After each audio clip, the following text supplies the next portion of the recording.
All right, and we're back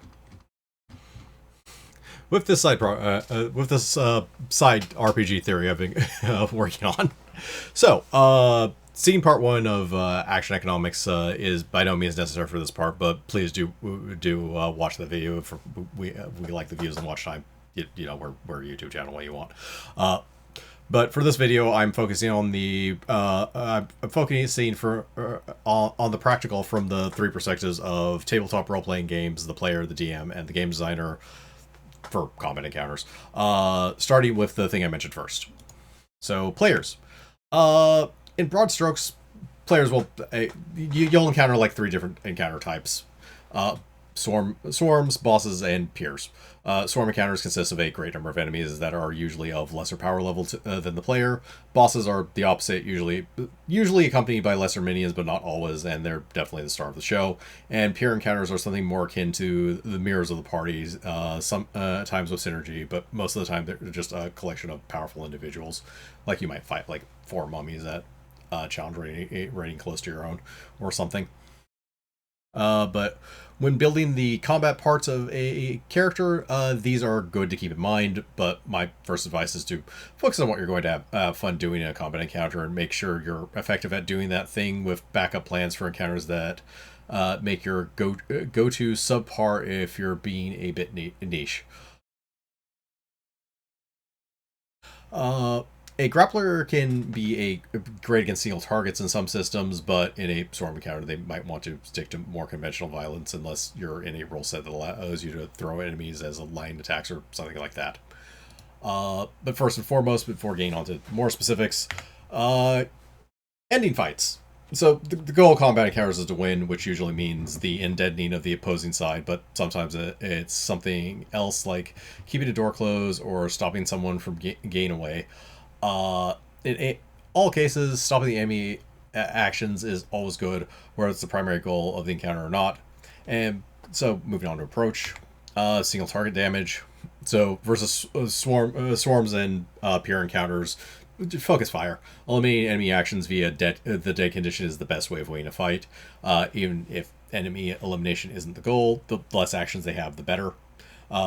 Whereas versus bosses, this progresses towards the victory condition, but bosses are also often damage sponges, so giving up some damage for something like a buff or a debuff versus something that, is often worthwhile.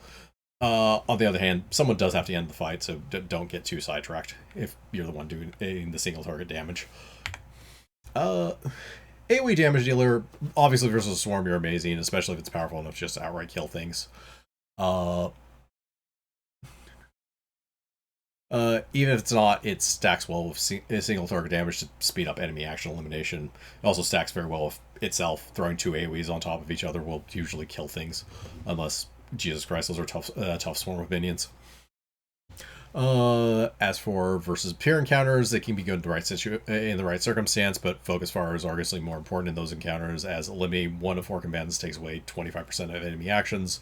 So it has to be weighed with how hard you're hitting and how many enemies you're hitting. Though there's also the fireball clause where the damage versus one target is still more than your single target options for most casters, especially at like level 5 when you usually get fireball, so you might as well just use it anyways. Depending on resources, etc. And bosses also depends as well when it comes to AoE damage. It's obviously good at eliminating minions with a bit of potential damage on the big guy on the side, but if the encounter is one versus a party, AoE damage can feel like a waste. Again, unless it's like a fireball, something that also just does good single target damage anyways for its level.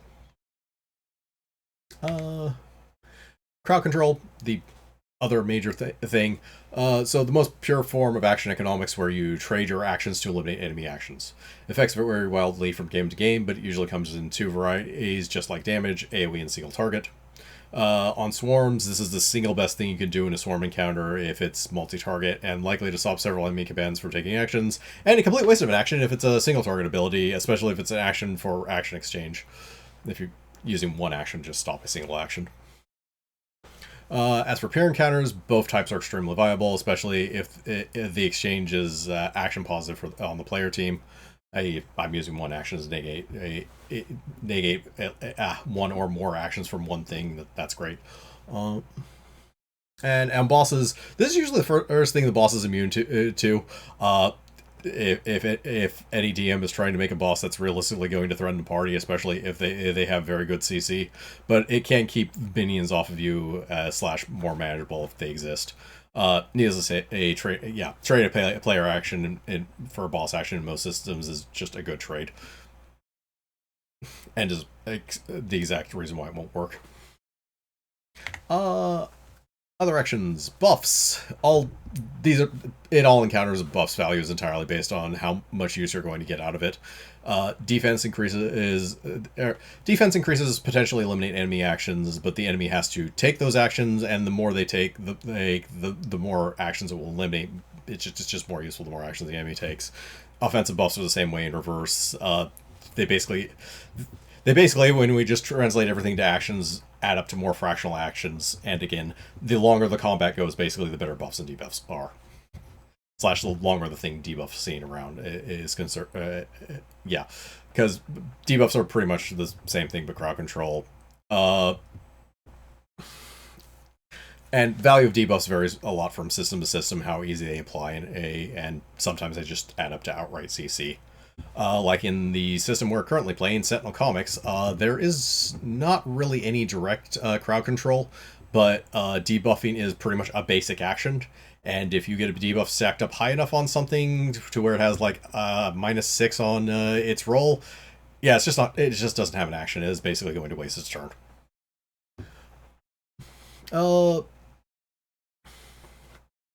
Let's see.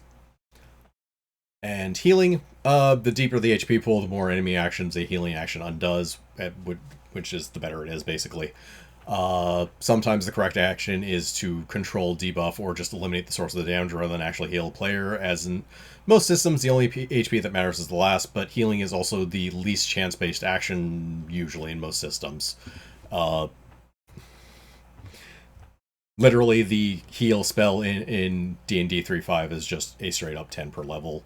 Heals generally aren't things that can actually fail. If there is dice rolls, it's just how much HP you're restoring, not whether or not you restore HP. You literally cannot miss with a heal. Unless you have a very weird system. And summoning, the only ability that outright gives more actions and ranges in utility from broken in half depending on, ranges from a utility ability to outright broken in half depending on the game.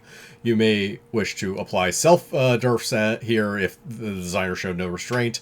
Summoning is also probably the only time where you can monopolize way too much time at the table if you do not know what you're doing with them. Let's see. And combat rolls. So tanking is less of a thing in most systems, but being able to take more hits is a strange type of crowd control. The issue is making the enemy actually, attack you, which is not always built into a rule set. At best, you can, try and stand in a doorway or something. Use the terrain to your advantage, hopefully. Assuming they can't just move past you anyways. The healer is honestly more of an action on less of a role most of the time, as a character that whacks health back into people by its nature has to be either less efficient than the aggregate actions of the opposing side or have limited resources. Otherwise, you just win every fight by default effectively, which leads to two different potential problems for people running healers: either boredom at the Sisyphean shore or becoming useless when the resources are depleted. The other potential issue is having nothing to do if no one has taken damage enough to warrant healing. In other words, all healers should have non-healing actions so as to not feel useless at certain times and or just bored.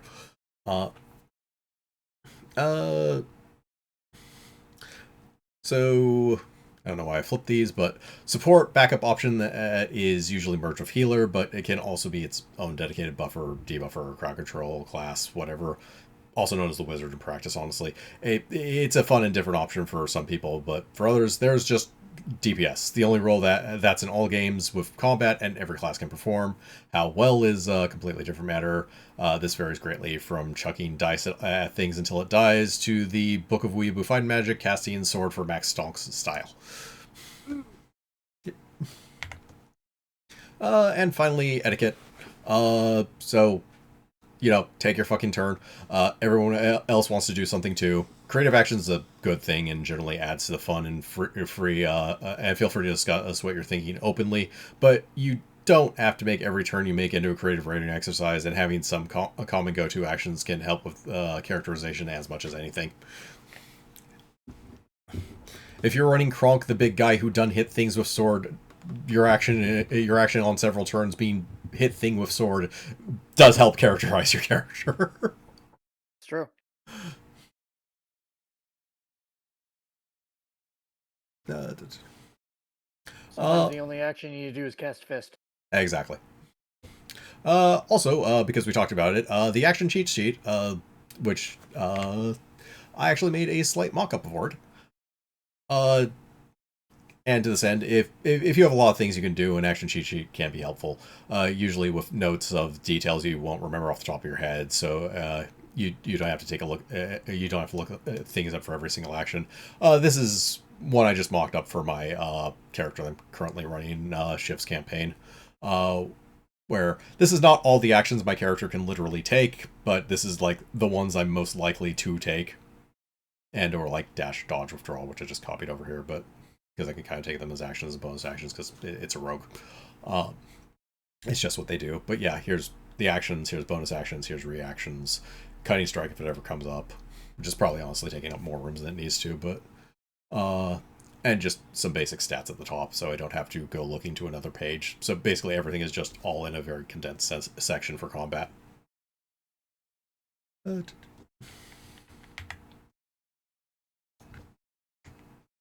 Alright, on to the Dungeon Master. Slash Game Master, slash Referee, slash Keeper, slash Guy hiding behind the filing cabinet drawer. Slash that little shit right there. Yeah. Although, to be fair, even he got a lesson in what happens when you bad DM too many times. In one of the best episodes of that cartoon, actually. Did they give him Wedgie? No. So, to briefly summarize, one of the last episodes is everyone in the group gets tired of not being able to go home and getting tired of getting railroaded by Dungeon Master. So, they demand from Dungeon Master that he tell them where weapons are that can kill Venger. And they all decide that they are going to kill Venger. The big bad of the series. Not like, send him to another dimension or anything, but like even the little kid barbarian is like, no, we're gonna kill him. And Dungeon Master reluctantly tells them where to get these weapons. And at the very end, after they like have the weapons, they basically tell Venger like, okay, we can do this at any time.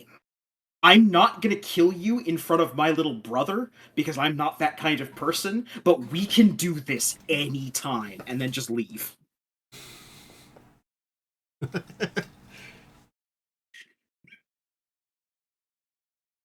There. Yeah.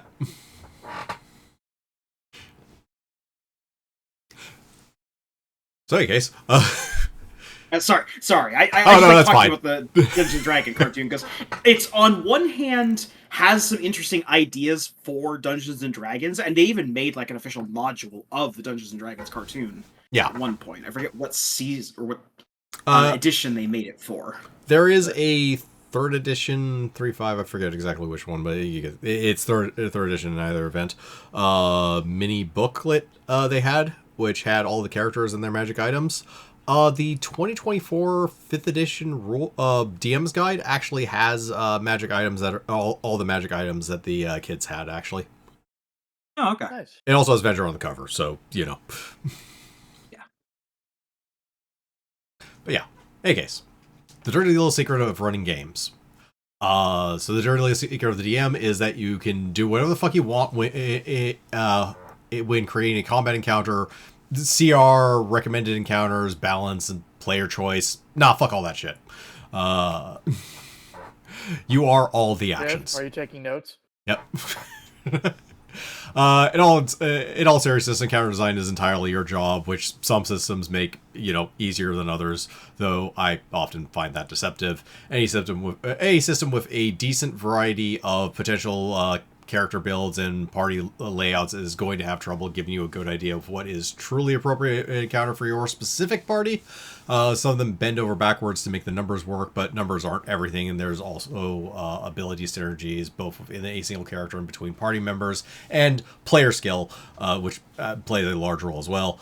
An encounter is a counter that is appropriate for a role player who gets bored quickly in combat and doesn't care about tactics is not the same as one for a hardcore combat optimizer and people who play entirely too many strategy RPGs in their free time.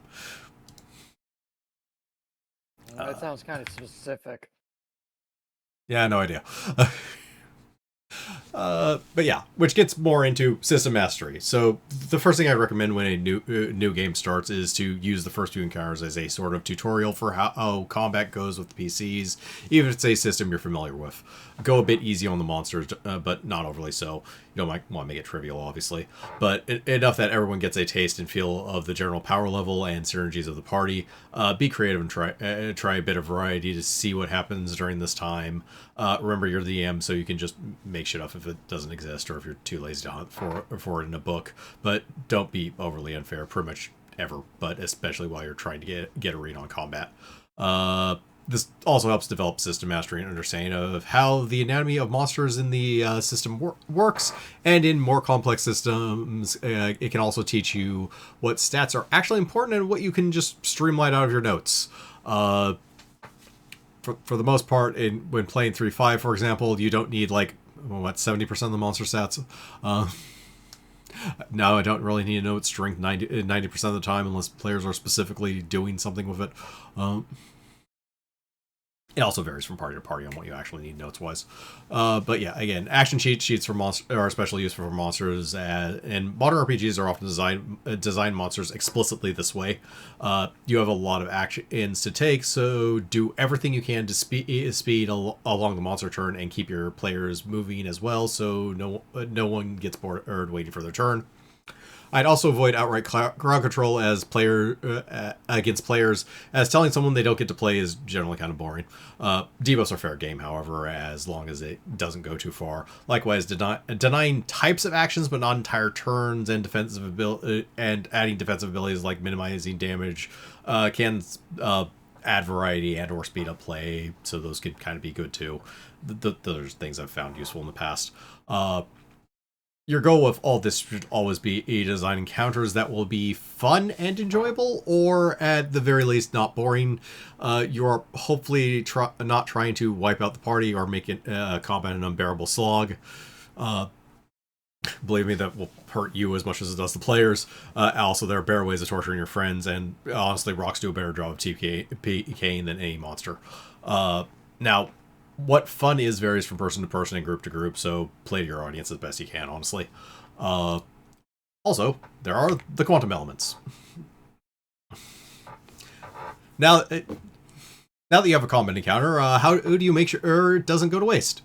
Make sure it's unavoidable.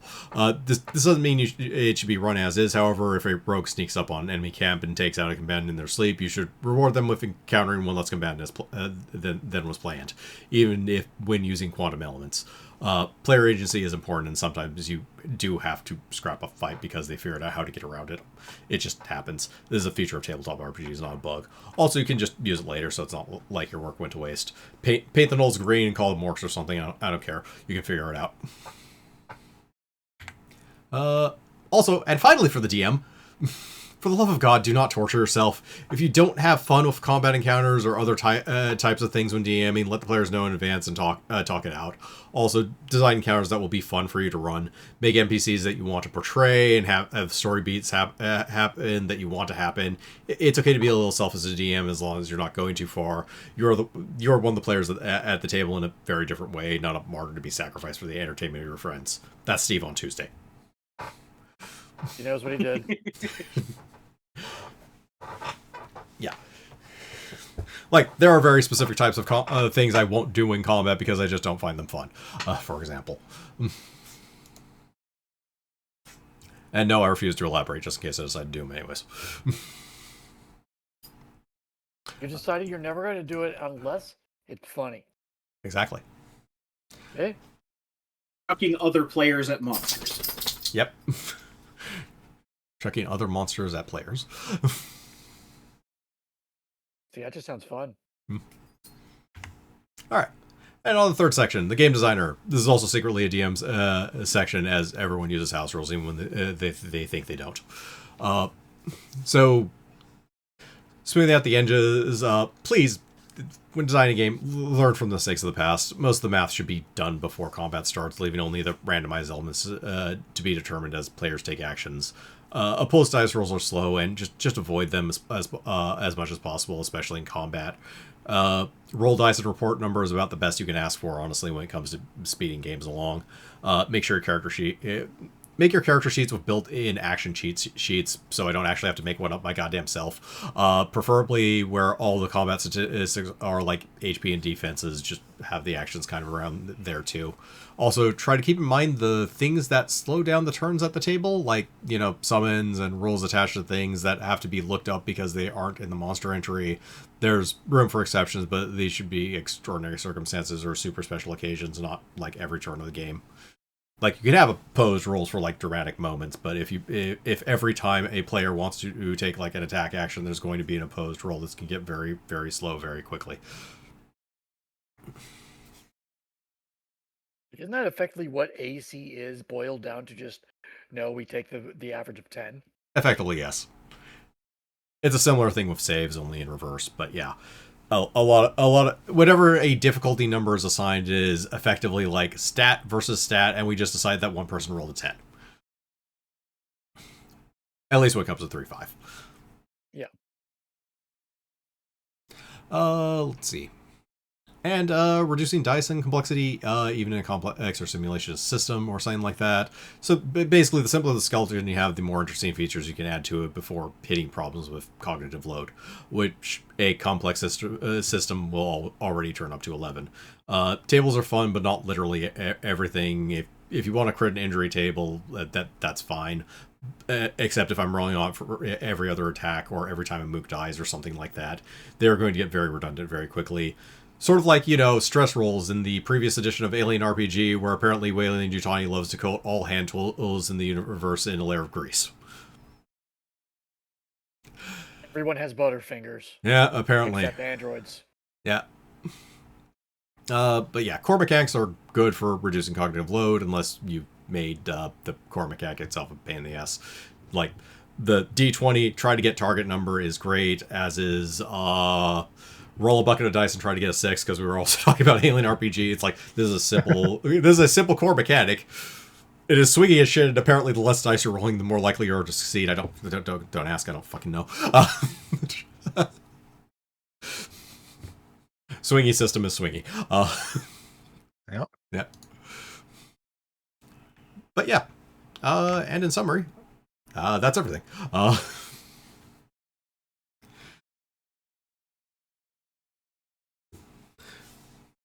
But yeah. Anyone else have anything to add? No, that pretty much covers a lot of the things that should be kept in mind. One of the things you brought up about not doing a lot of actions that remove a player's ability to actually take their turn reminds me of one of the biggest issues I have with multiplayer Baldur's Gate 3. Larian has a lot of boss encounters and even just fight encounters where there's enemies that got fear effects that make it so you can't do anything. Paralyzes. It's just like, Yeah. Cool, my turn came up and I didn't get to do shit. Krampus got hit a lot with that. And it's the reason why we didn't finish it, is because both Krampus and I just weren't having fun. Yeah, I can see that as totally fair. And in fairness, Baldur's Gate 3 is sort of designed as a single-player system with the multiplayer as something else you can do. So it's not as bad if I'm one person controlling like 4 characters if 2 of them get like paralyzed, but when it's like everyone is controlling a single character, yeah, you've just told that person that they don't get to play. It's yeah. I mean, Baldur's Gate 3 multiplayer, I feel, is best done after you've already played through the game on your own. Yeah. Because there's also tons of story elements you're just not going to see. Yeah. Like, I mean, the honestly, second you have, I like, just watched a Let's Play. Like, the second you have 3 or 4 people all running in different directions, talking to different people, seeing different like conversations at different times, just leads to very disjointed stuff unless you already know what's going on. Yeah, we did years ago, we did a Divinity Original Sin 2 a couple of streams. And I rapidly learned from there, it's like, okay, in these types of RPGs, if you want the story, you got to play it by yourself, because otherwise, anyone going off and doing something, if you're not there, you don't see it. Yep. Which was why I was fine for Baldur's Gate 3. It's like, I'm just here to do the combat to play with friends. But Yeah, when half my it- turns are, congratulations, you can't do anything. it's the opposite of like gameplay story wise. It's the like flip of like the Tales games. The Tales games have multiplayer for the combat, Yep. but all the story stuff is still just all one person controlling everything on the world map. Yeah. Yeah. So if you're playing together with friends doing like multiplayer on the combat, you're still all seeing everything. Yep. As opposed to each person seeing little different bits. Like, oh, you started that quest, but I have no idea what's going on in this quest because you've already done the first 2 steps of it. Now I'm talking to some guy and he thinks I know the conversation that happened on the other side of town already. This man wants to beat the But crap I out have of me, no and I have no context idea for what's who going he on is. here. And then you did that conversation, so now I'm back over here on the next step without having to do that. It's just it does not lead to cohesive storytelling for anyone involved unless you already know the story, which means it doesn't lead to cohesive storytelling at all. Yeah. Yep.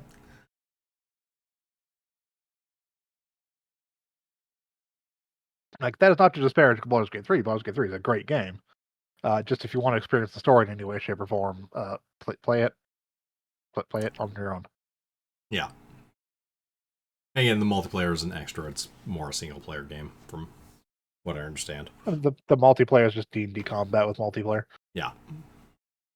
Yeah, I would say that if you're playing with 3 or 4 players for multiplayer, Well, like this is specifically to the developers, have your AI lower the amount of just you don't get a turn actions on a player.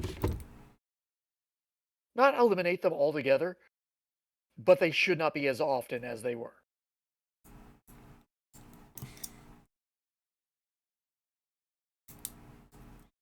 Also considering That would be my... Yeah. Okay. Considering it's 5th edition combat, the best way you could do that is because there are the effects that do basically you can only take an action or a bonus action, but not both. Those are better CC effects to use because at least the player gets to do fucking something. Yes. Like I don't have an issue with I'm not allowed to move, but I can do something, or I'm not allowed to do something, but I can move, or something where I'm still able to do something on my turn. It was my turn came up and is gone. Yeah.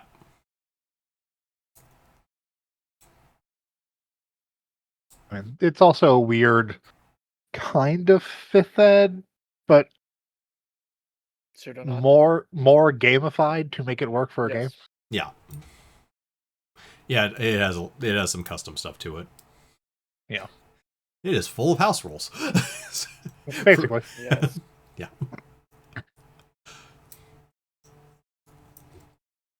But yeah. In any case, I think that's about enough of this, so let's move on to the next thing. Yep. Yep.